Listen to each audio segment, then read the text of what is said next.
All right, Bobby Lopez here, Quick Fix Golf at quickfixgolf.com, where our headquarters are at Tupelo Bay Golf Center, right there on the southern part of Myrtle Beach, called Garden City or Murals Inlet. We can't figure out which one it is. I know there's a good bar there, so I don't care where which one it is. But anyway, we've got a good topic tonight, which is the club face must match the impact position. And hopefully this is going to be a different explanation of what the grip is all about. I know it's a very exciting topic, but what can I tell you? And look at it, it says EST, it should be EDT. But anyway, here we go. As you know, there's Darren. He was busy today teaching, so I'm going to do the webinar. There's a little picture of Tupelo Bay, and there's our website, quickfixgolf.com. If you're not sure how your swing looks, get out your cell phone, video your swing, and load it up to our site, or send it to us with an email at quickservice@quickfixgolf.com. People online. Now, here's the club face. Here's the club face. The club face and the grip are cousins. It's sort of like being in Cuba. Everybody's a cousin. In fact, I don't know if you ever played golf in Cuba, but they have kids for caddies.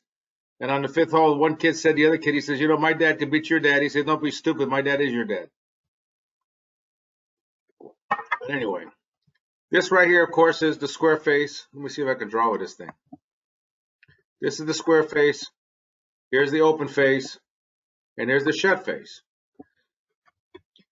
Generally, people are pretty decent about putting their the club face down. Although, I mean, you run into a few, but usually not that open. They usually, I probably see more of this over here on the right. And I see this as far as being that far open. But the problem is, and I got to go back to the pointer here. Club face of the dress. Here you go. The palms have to match what is the leading edge. I'm going to draw again here on the club face. See this line right here. Let me see if I can use different colors. I should be able to give you colors, I would think. But you got to pay extra. Anyway, hopefully you can see it. I know it's in black. But there's the leading edge of the golf club. So if your left hand is here and your right hand is here, meaning you have a palm facing this way, and now you have a palm facing that way, that's what's considered a neutral grip. Why? Because your palms are the same as that leading edge of that golf club. That's the preferable way to hang on to a golf club. It doesn't mean that every successful golfer and tour player does that. That's not necessarily true, as you're going to see. Now, if your palms are still the same way, right, and you're trying to hit a golf ball, and in this case over here to the left, you just have to get back to these two lines again with your palms. Your palms have to get back even with the ball again, or the leading edge of the golf club. With an open face and your grip open, you've got to rotate that golf club all the way over, which means your palms won't be straight back and forth. They're going to be turned over, which is really hard to do. That's really difficult to do. This is much easier, which is the closed club face. Here you see the face is closed. I only have to get back to these two lines again. But the problem is, if you rotate your forearms over, your face is going to be really closed, because now you only have to get, because your hands are really this way. I'm going to explain this in the next slide. You'll see. You only have to get that far to be back to square. So if you get all the way back to square again in the hands, meaning one palm facing the target, one palm not, that club face is going to look like this. It's going to really be closed. Let me show you what I mean. Come on, stop it here. You got to think about no drawing. There you go. Now, here's what I'm talking about. That other crap that I throw on there stayed on there. How do I get that off? Hold on, let me see. Maybe there's an eraser. No, that's a highlighter. There's got to be an eraser of some kind or something. Well, anyway. See the palms in the middle? Yeah, the two palms in the middle. That's what would be called a neutral grip. Now, let's pretend we got a strong grip. It's off to the right. The crease on your right hand is over your right shoulder, if you're right-handed. Then that means I couldn't get it to go 45 degrees. I had to go all the way to 90, but let's just pretend your palms are really about like this. You go all the way to the neutral position, which is the palms back and forth like this, that club face is going to be closed in the same number of degrees, which is huge. The same thing happened here. Like I said, this one is like nearly impossible to pull off. That's where your hands would have to get all the way. So that somebody just put their video on. You'd have to get all the way to here to get the club face back to square. Let me show you what that looks like.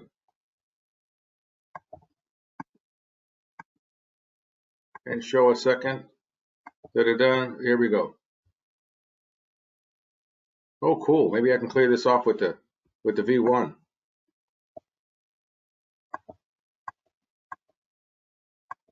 Nope, I guess all the wiggling and everything right there I put on there stays on there. Oh well. See right here? That club face, when he started, it's straight, it's square, because he's not blind. He knows where the club face is. He has to get all the way to there with the crease in his right hand in order to get the club face back to square. For every degree that he doesn't make it, if he's short here, and that's 5 degrees, that club face is going to be 5 degrees open. Here's the reverse. Here, I've got same straight club face. Club face is going to be straight on the bottom. But for every degree that I pass this line, which is where the fear is, I'm going to shut the club face by the same number of degrees. Now let me show you how this looks in real life. Here's Boo Weekly. Hey, Boo Boo, where are you, Boo Boo? Come here, Boo Boo. Here he is. There you go. He has a horrible grip. Hope he's not listening. He has a horrible grip. I'm going to try and bring it in a little closer here. See that? Mucho malo. And because he has this grip, that grip has to match the impact position. So he's going to take the club back. He's going to come down and watch his left hand. Watch his left hand. Look at that. Look at that. Whoop. You see that? Even as he goes through the impact area, it hits the ground. Look how he even drives more with the back of this left hand. In the opposite, here's Ernie Els.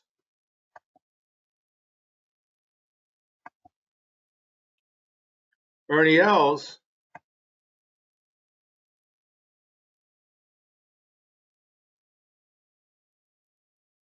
rotates his hands over. Now, I'm a proponent of the neutral grip because if you can do it, doesn't mean you have to. I wish I could get this stuff off of here.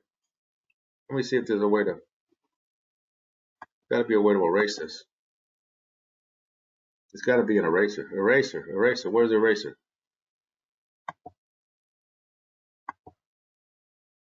More drawing options. Here we go. No. Oh, forget it. But the advantage with Ernie Els is that he can rotate his forearms over as hard as he wants, and he has no fear of the ball going left. Tour players fear the ball going left. They don't want it going left at all costs. As Trevino used to say, you can talk to a fade, but a hook won't listen. Okay? Now, here's another golfer, Azinger. He's not around anymore that much, but, you know, he's old. Like you know who. Look at his grip. That is horrendous. That is absolutely, I've seen a better grip on a Miller Lite. And look at this, what he's going to do. He takes the club back.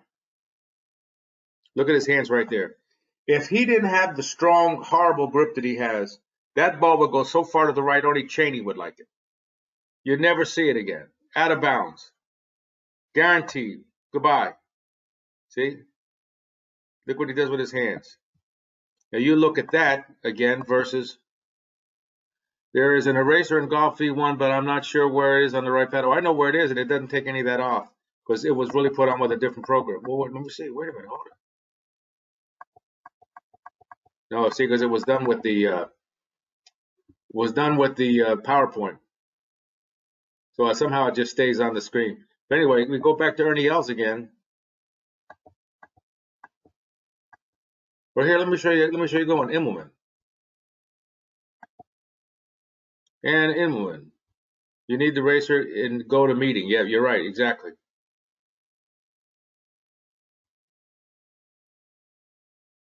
Now that is an excellent impact position and an excellent grip.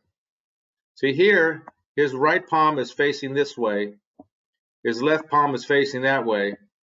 The ideal position is the right palm facing that way and the left palm facing that way at impact and at address. So if you have the right grip at address, you've got to get to the right impact position. If you got a strong grip like this, you don't have to get to the impact position. You got to get to the impact position for a strong grip. Let's look at Dave Duvall back in the old days. Look at his hands. See if I can bring this in closer through all the wiggle worm here. See that? That's horrendous. Absolutely horrendous. And I think he's fixed it some, and now I probably can't play a lick because of it. Anyway, here.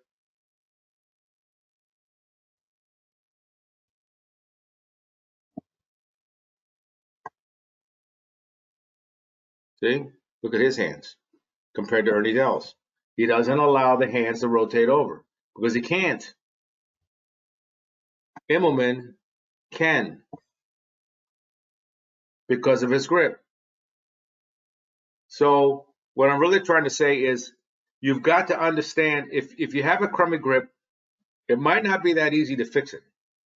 It might be so stinking uncomfortable for you that you say, I can't change my grip. I just can't do it. Fine. Now understand what's the impact position that matches the grip you have. Because the ball is not going to find out. If you don't tell the ball anything, he won't know. All he knows is where did the club come from, where was it when it got there. So the same way Dave Duvall here has a very strong grip, you say, well, he's going to hook it. Well, no, he's not, because look at the club face. Hold on a second. See, square. So we went from shut to open instead of open to shut, or square to square, or whatever you want to call it. You've got to understand where your impact position is and what kind of grip you do have. And you won't necessarily have to change your grip and go through all that agony if you know that hey, I have to do X or I have to do Y because of the grip I have, or I got to change the grip, and if I change the grip, then I have to do Z. And you got to know what that is. Otherwise, you're just going to get frustrated. So let me go back here to the PowerPoint. I want to open it up for questions. I know there's an eraser in this stupid thing. There's got to be.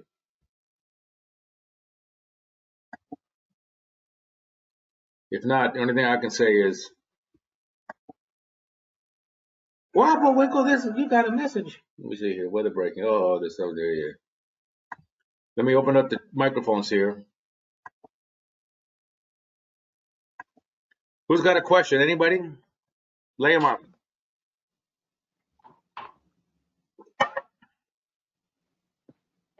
Bubby, how do you know what the position of the club face is at impact? I guess you know by the direction the ball takes off from after being hit.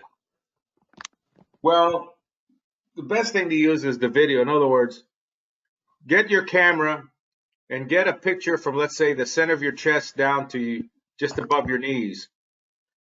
And focus, if you can get that figured out, then take a video of that, send it to us, and we can show you, okay, here's your grip, here's your impact position. Okay. Yeah.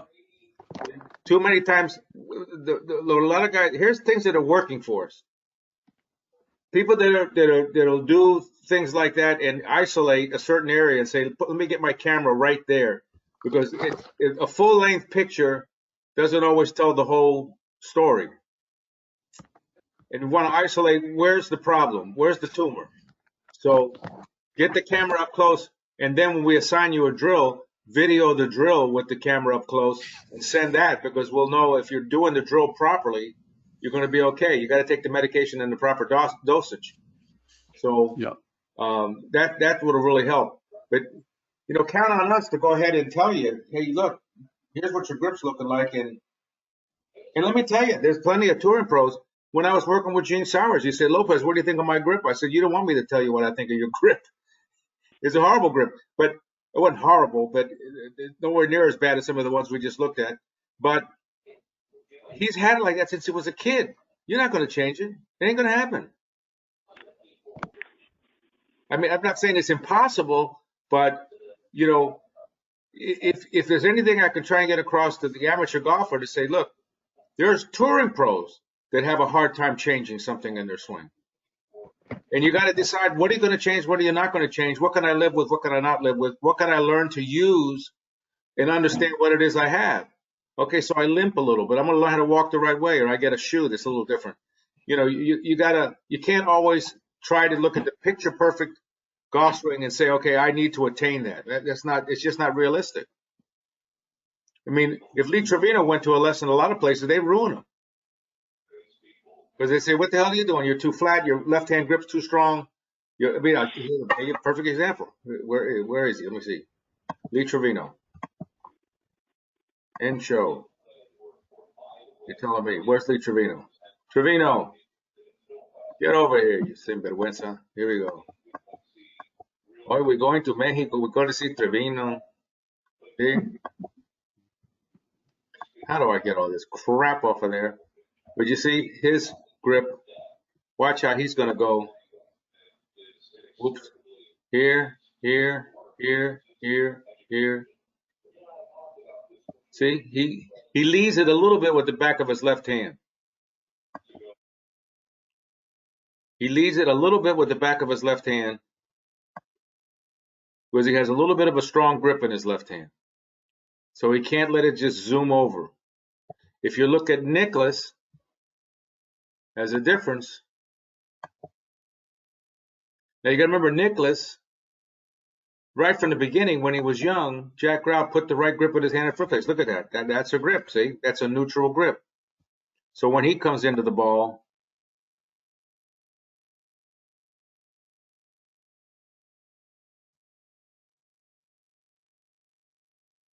see? He's going to go back to the same position he was in the first place. That's the moral of this story, that your hands have to go back to where they were originally. If you had them in a strong position at address, you got to be in a strong position when you hit the ball. You got to have the left hand leading. So we go back and look at Azinger again. And I'd much rather have a strong grip than a weak one. I'd rather have a strong anything than a weak anything. But you see where his hand is? He cannot have that hand. He can't have this left hand rotate over like that. Can't happen. Because if he does, the ball's going to go so far left, only Pelosi would like it. Here you go. See that? Everything he's doing right there, if he didn't have a strong grip, would go to right field. So his impact position is saying go right, go right, go right. His grip says no, go left, go left, go left. They factor each other out, and he's in the middle. Is it consistent as it could be? Well, maybe not, but he made plenty of money. I know he has a couple of motorcycles. I don't know.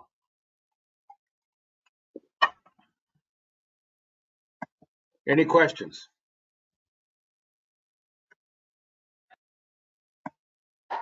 Now, what I will do for everyone, for those of you who remember, you know where to get it, but I'll send it to you anyway, so you don't have to dig it up.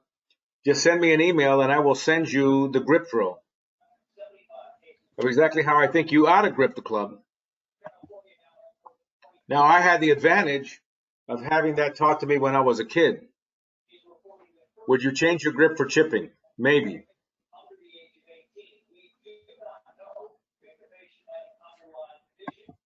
Yes, I might change your grip for chipping. Chipping is a different thing altogether, just like putting. And you see putting today, they're coming up with all kinds of weird grips and stances and stuff. You know what? I am not here to complain about that. Uh-oh. Next thing you know, we're going to have a show with divorce court. What was Hogan's grip like? Who? Hogan. Okay, go to Hogan right now. Hogan made changes after the wreck because he used to hook a lot. See, he's got a relatively neutral grip. Look at it. One palm's facing this way, one palm's facing that way. Oops. Does he hold that through impact? Watch what happens. Does he Just hold get ready it to do through that. impact? Just hold on, hold on, hold on. Hold your horses. Hold your horses. Now watch. When he goes to impact, he's got one palm facing this way and he's got one palm facing that way. So if we go back and look at Boo Boo, hey Boo Boo.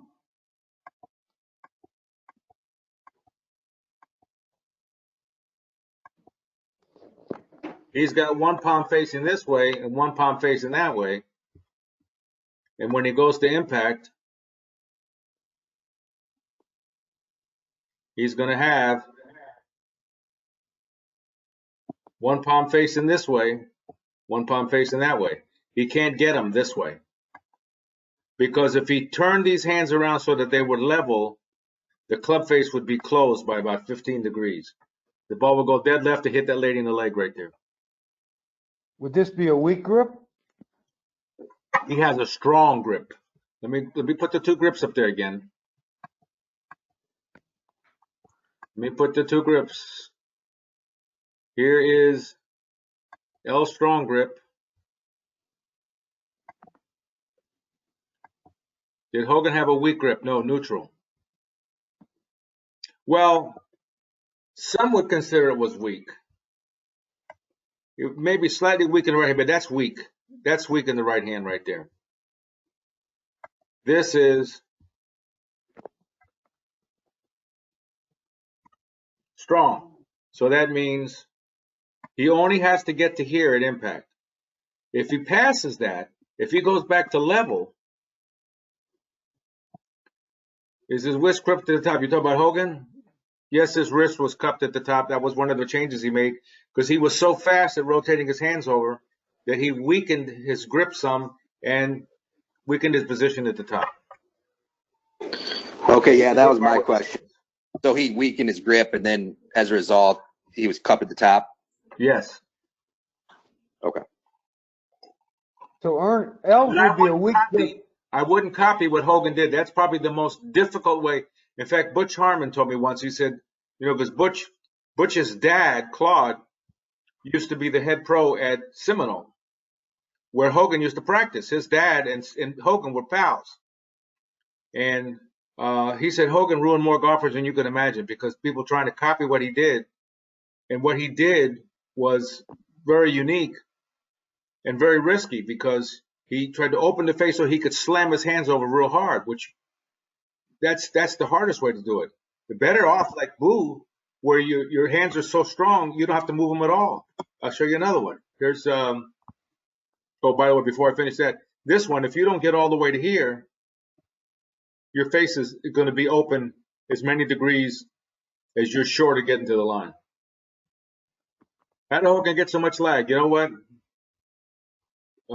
Nicklaus will tell you you don't need any lag. That's So the been weaker the oversold grip, something the serious. more you have to turn it over.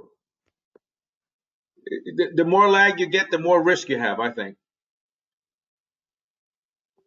Erase all drawings, he says. Okay, hold on, let me go this one. Wait a minute.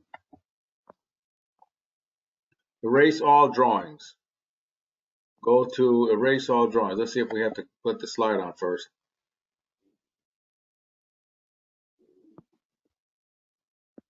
No. Open drawing tools. Nothing here that says erase all drawings.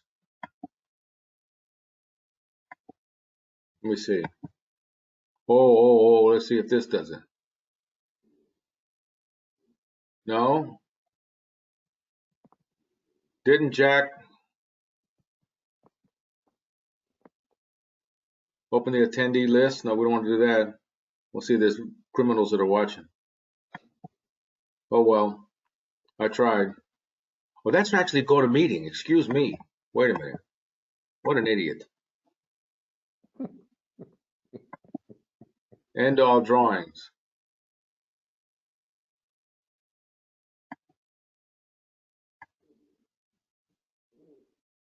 Eraser.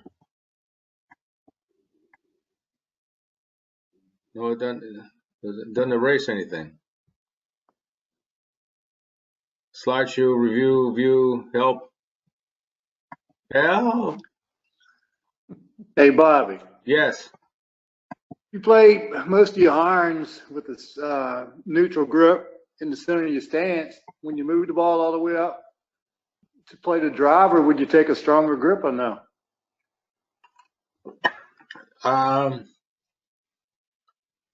No, I wouldn't. I'm not saying you can't. I'm not saying you can't. What I do is I try to release the golf club earlier, and I make sure I get that club face squared up, because with a driver, the fear is you just never get it squared up fast enough. You get ahead of it. That's Okay. where, whoever was that, I think it was Steve, who was asking about lag. Darren will tell you the story that Jack Nicklaus, when he used to work for Nicklaus, they were walking together behind one of the bays when the guy was teaching, and the guy was trying to show the guy some lag, and then Nicklaus stopped and he said, "Why would you want to do that?" He said, "I never tried to lag. I tried to get rid of the golf club as fast as I can and get it in front of me." Hmm. You know, Okay. so you get things. I'll tell you another one that's funny, and it's on our site. They did an interview with Jack Nicklaus, and they said this was after he was older, about 15 years ago or 20 years ago. And they said, "Did you attribute your great success to your leg drive?" And he said, "I hear that all the time about my legs, my legs, my legs. You heard it in the magazines all the time when I was a kid, drive your legs." Screwed more people up, because he said, "I never used my legs." You don't believe this? He says, "I just felt like because I had big legs, I had a better foundation so I could swing my arms harder or faster."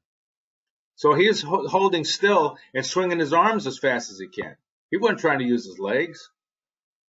There's so much misinformation out there, or misconstrued, like, how to get the crap off the screen here. There's got to be a way to get this off of there. There's draw, eraser. It says eraser, erase everything. How do you erase all this? All right, well, the heck with it. We can't mess with that. Any other questions? I'll never use that thing to draw again, I'll tell you that. Send me an email. I'll send you the grip drill, how the grip should be held up. But caution that if you improve your grip, you have to improve the way you go through the golf ball. They got to match up. If you're not sure whether you are matching up or not matching up, get yourself a camera and get not as close as this guy is, but it's pretty close. Get it close enough where we can see it. Well, this is too close. Let's say you take a picture from, hold on, here's Sergio Aguilera, not a bullfighter, Garcia. About like that, right there. Get your camera right there, and with some good sunlight, and we'll see both your grip when you start, how you take the club back, and where you are at impact. And we'll let you know. That's my job, Is Sergio neutral? I don't know. I think it's